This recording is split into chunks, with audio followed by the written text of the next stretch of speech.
Factory of 388.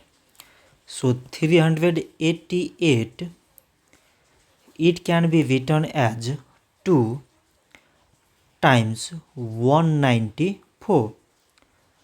2 times 194 means 388. 194, it can be written as 2 times 97. 2 times 97 means 194. So now we select prime numbers in all these numbers. So prime numbers here is 2, 2 and 97.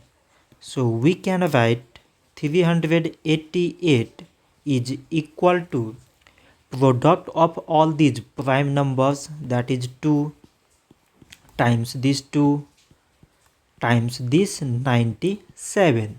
So this much for today, and thanks for watching.